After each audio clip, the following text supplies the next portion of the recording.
प्रथम तो धान जे सरकार जहाँ डिक्लेयर देते कि 2100 केते टंका तो 2100 केते टंका सब चाषी धान दे पार नथिले दलाल माने धान किणिकी 1000-1100 टंका दलाल माने धान किणिकी नहीं से मंडी में पकाउथिले एबे जो सरकार आछन जो 3100 टंका करिसेंती एथिरे चाषी कूल बहुत खुशी एवं आनंदित एथिरे बहुत चाषी उन्नति करि परिबे एवं तांकर बहुत किसी सुविधा हो पार एवं निश्चित से माने चाष करेंगे कारण से धान चाष करके मंडी में धान पकई पार नथिले धान रहीकि घर नष्ट होता एवं किंतु 3100 टका एमआरपी रहा अवस्था निश्चित समस्त चाषी कूल चाष करेंगे मैंने बहुत भल लगुच एटा एवं बहुत खुशी विषय जे कि सरकार जो पदक्षेप नहीं 3100 टका धान चाषी कूल बहुत लाभदायक हम एवं समस्त चाषी चाष करने आग्रही हे मु जड़े चाषी हिसाब से कहबी जे ये जो पदक्षेप नहीं ओह एटा जो स्वागत योग्य पदक्षेप आगे मु जोड़ हस्त प्रणाम जनाऊँगी आमर माननीय मुख्यमंत्री की जे सर्वप्रथम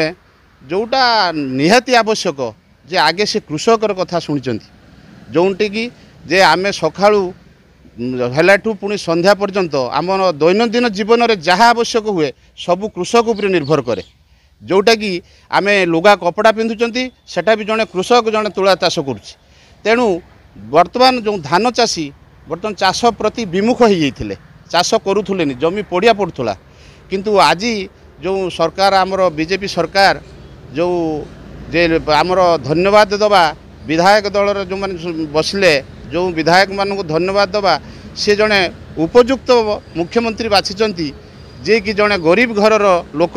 से प्रकृतर चाष कौन जानी आगे से सर्वप्रथम चाषी की गुरुत्व देले जोटा कि चाषी चाष छाड़ी दौला आज 3100 टंका मूल्य जो धार्य करचंती जे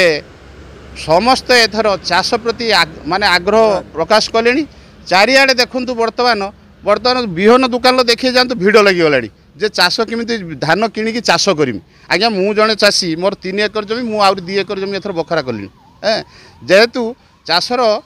निश्चित भाव 3100 टंका धान बिकिले जड़े 1000 टंका लाभ पाइब गोटे गुंठर जमी चाषर से 1000 टंका लाभ पाइब एटा बुढ़ा आनंदर लहरी खेली आउ या स्वागत योग्य पदक्षेप मुझे भावुँ कि ना सर्वप्रथमे जो चाषी की जो गुरुत्व दि जाइए से आम आमर माननीय मुख्यमंत्री आउ ये मंत्रिमंडल ये कैबिनेट को कृतज्ञता जनाऊँ जड़े चाषी हिसाब आउ एबे देखिए कौन सी जमी आउ पड़िया पड़ोनी समस्ते चाष प्रति आग्रह करेंगे बेकारी संख्या तो यही आगे किसी समय दूरीकरण हो गला जे पाठ साठ पढ़ी समय भावुले कहीं आम चाष करूँ चाषर लाभ होनी समस्ते चाष प्रति विमुख हो जाते ये 25 वर्ष भितर आज्ञा देखूँ चाष हो नाला बहुत जमी पड़िया पड़ूला किंतु एथर आप जदि बजार जा देखूँ जो जो विहन विक्रय केन्द्र अच्छे विहन आउ मिलूनी कहीं से जी आनी सब बिक्री हो गला केवल ये जो डिक्लेयर होगा प्रथम कैबिनेट्र एमती ये सुंदर पदक्षेप जे चाषी की गुरुत्व दिहब यहाँ केते बड़ सुंदर पदक्षेप आनंदर कथा